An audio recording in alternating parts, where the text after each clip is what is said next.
What a nice purr. You know, for years, anglers, not for years, for decades, anglers have been using Rapala augers.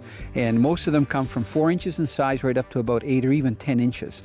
And they're great when you don't have a lot of thick ice. But when you're dealing with midwinter or late winter, where in some places in Canada you're into 2 or 3 feet of ice, you got to use a power auger. And I'm so excited, Dave, this is Dave Neal from Rapala, because this year Rapala has introduced a series of ice augers. So tell us a little bit about what's different about these, because they're very powerful, very lightweight. They are, yeah. This is the new model. This is the Vortex. We've got 2 in the series, the Vortex and the Black Ice. Now, how come it cuts so well? Is it just the powerful engine, or is it also the auger blades? I just want to have a look. Man, is that light. Yeah, they're a nice light auger. It's actually under about 30 pounds. Wow. So very easy to use. Yeah, we got some specialized blades here. Careful. These are, yeah, they're very sharp, but this is a high quality stainless steel, and it's a flat blade design. So. Good.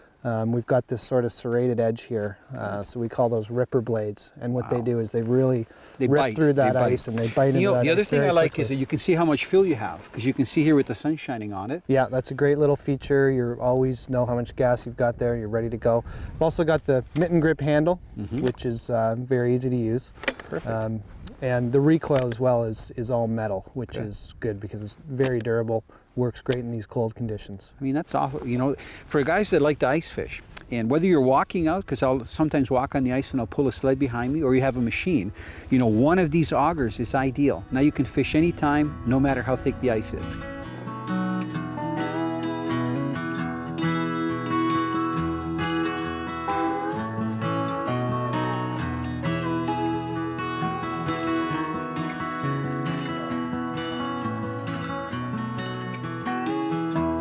You know, there's quite a bit of room inside these huts. I got one on here. You can see I'm actually very comfortable in the Sherpa 2, the wrap shack with Mulligan. Sorry if my voice is a little bit interrupted. I'm fighting a walleye here. Mulligan, we got one on. Good puppy. Doesn't feel like a monster, but I think it's going to be an eater. Oh, don't get caught on the ice edge. Okay, there we go. Nice walleye. Eater, and that's a good thing. You know, here on the Bay of Quinte, you get so many big fish that it's kind of nice to see these smaller guys. When I say smaller guys, you know, that fish is probably about 3 pounds. It's actually quite a healthy walleye. So this guy's going to be a keeper, and I'm going to put him right over here, Mulligan. So if you want to say hello to the fish, I'm going to tell you a little bit about the outfits. Now, this outfit that I'm using here is the R-type bait caster. And it's ideal because it has less moving parts in a spinning reel, and you can load it with heavier line. I don't need a lot of heavy line, but this is the 832, the Suffix braid, and it works really well. The other rod that I've got here ready to go, I'll just put that one down, is this one here, and it's the R-type spinning outfit. Mulligan's just checking it out. And you can see that it's got that fluorescent yellow line, that's that Suffix. It's actually an ice line. In both of them, I have the Suffix fluorocarbon leader on there. So that's really important. That leader is about 10 or 12 pound test on both of them. So for the last, let's say about 20 inches or 24 inches, that clear leader is important because the fish won't see the lure. And again, that fish was caught on the little fin. So I'll just hold it up here, and you can see that it's very tapered. And it's got a little bit of that glow-in-the-dark and metallic tape on it. And it's gold, the base of it. On the other side, look at all the spots, the red spots. And I've oversized the treble hook. Very important here on the Bay of Quinte. Okay, so on both outfits, I've got the fluorocarbon leader.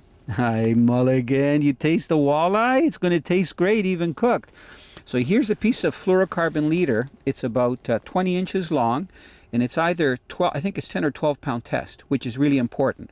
So this is the bait casting outfit that I'm using, and you can see it's the R-type. What I like about the bait caster is there's less moving parts in the spinning outfit.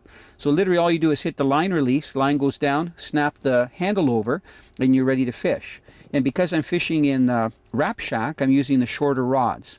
So the other rod that I've got with me is the spinning outfit, and it's also the R-type. You can see the spinning reel is filled with Suffix. This is the fluorescent, and it's the ice line. I think it's 8 or 10 pound test, and again, I've got that fluorocarbon leader that's clear. So the spinning rod is traditional, and they both work really great. And I'll tell you what, it's still about minus 20 outside, but you know what, in the Wrap Shack, when I turn my little heater on, it gets to about 4 or 5 Celsius, which is actually very comfortable. And my puppy Mulligan fishes with me all day long. So yesterday we were out on the open ice, and I think she's much happier being inside the shack with me. And you can see I've actually taken the cover, which is waterproof, that's on top of the sled when we come out here, and she's sitting on it just so she doesn't sit right on the ice. So you know what? The ice and ice fishing is puppy friendly, especially if you have a wrap shack and a heater. Okay, Mulligan, I'm gonna put another minnow on, okay? Fisher girl! Catch a passion! One of the nice things about working with Fisher Girls is that I get to work with real Fisher Girls. Now I'm with Amy, and Amy fishes all summer, and not just fishes, she fishes in tournaments. So Amy, why don't we tell the viewers a little bit about the right type of spoons to use, whether they want to fish in shallow water or in deep water, because they're really good tips. Well, if you were to fish deep water with a spoon, you would go with the narrow one because it dives faster and you can retrieve it faster. And if you were to fish in shallow water, you'd go with the wider one because it doesn't dive as fast and you can reel it in slower. So the one way to tell when you're in a store, if you're looking at spoons to purchase, look at how thick the metal is. You can see that on both these spoons, the metal is pretty thick, maybe 1/8 of an inch. So that means that you can cast them pretty far. There are spoons on the market that are very thin, like a pop can material thickness, and those are designed to be trolled behind or with diving devices like downriggers and dipsy divers.